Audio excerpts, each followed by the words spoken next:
दोस्तों, हमारे सामाजिक परिवेश में एक कहावत बहुत मशहूर है कि चौबे जी चले थे छब्बे जी बनने, दूबे जी बनकर लौटे। यही हाल दिल्ली के सीएम अरविंद केजरीवाल और आम आदमी पार्टी का भी है। आपने दिल्ली, पंजाब और गुजरात में कुछ वोट शेयर क्या पा लिया और राष्ट्रीय पार्टी की मिनिमम एलिजिबिलिटी के दम पर राष्ट्रीय पार्टी का तमगा क्या पा लिया। उन्हें ये भ्रम हो गया कि वो किसी भी राज्य में जाकर चुनाव लड़कर जीत सकते हैं, लेकिन वो ये भूल गए कि तकनीक के आधार पर राष्ट्रीय पार्टी बनने का ये मतलब बिल्कुल नहीं होता है कि वो हर राज्य में चुनाव जीत जाएंगे। चुनाव जीतने के लिए किसी भी दल को राज्य में संगठन की जरूरत होती है, लेकिन आपको लगता था कि बस चुनाव के दौरान लंगड़ी टांग पर चलने वाला एक संगठन खड़ा कर दो और उसके बाद चुनाव जीत जाओ। ऐसा ही वो राजस्थान, छत्तीसगढ़ और मध्य प्रदेश में भी करना चाहते थे, लेकिन तीनों ही राज्यों में आपकी भद पिट गई है। क्या हुआ हाल आपका इन तीनों राज्यों में, बताते हैं आपको इस रिपोर्ट में। दरअसल लोकसभा चुनाव का सेमीफाइनल कहे जाने वाले 5 राज्यों के चुनाव के जो परिणाम आए हैं, उसने बहुत हद तक ये साफ कर दिया है कि अभी लोगों के मन में मोदी के प्रति विश्वास कायम है। अभी भी चुनाव में ब्रांड मोदी कारगर है। तीनों हिंदी हार्टलैंड राज्य में बीजेपी को भारी बहुमत मिला, जिसके बाद बीजेपी जोश में है तो कांग्रेस सोच में, तो केजरीवाल की आम आदमी पार्टी खामोश है। कांग्रेस तो मुख्य विपक्षी दल की भूमिका में है तीनों राज्यों में, लेकिन आप जिस तरह से इन तीनों राज्यों में चुनाव लड़ रही थी, उसको देखकर तो ऐसा ही लगा कि बेगानी शादी में अब्दुल्ला दीवाना।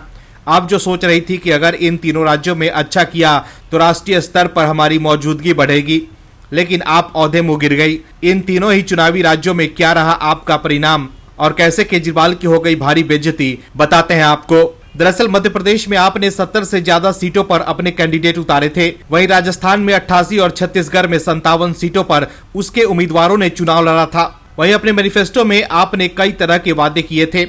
इनमें दिल्ली और पंजाब की तर्ज पर मुफ्त बिजली और पानी के साथ फ्री शिक्षा देना शामिल था, लेकिन इन तीनों ही राज्यों में जनता ने बीजेपी पर भरोसा जताया और केजरीवाल की एंट्री बैन कर दी। केजरीवाल दिल्ली और पंजाब के बाद हिंदी बेल्ट के 3 राज्यों में अपनी मौजूदगी बढ़ाने की कोशिश कर रहे थे, लेकिन उनके ज्यादातर उम्मीदवारों की जमानत जब्त हो गई। कई विधानसभा में आम आदमी पार्टी के उम्मीदवारों को नोटा से भी कम वोट मिले हैं। छत्तीसगढ़ में आम आदमी पार्टी को 0.93% वोट से संतोष करना पड़ा, तो वहीं मध्य प्रदेश में उसे मात्र 0.54% वोट और राजस्थान में 0.38% वोट मिले।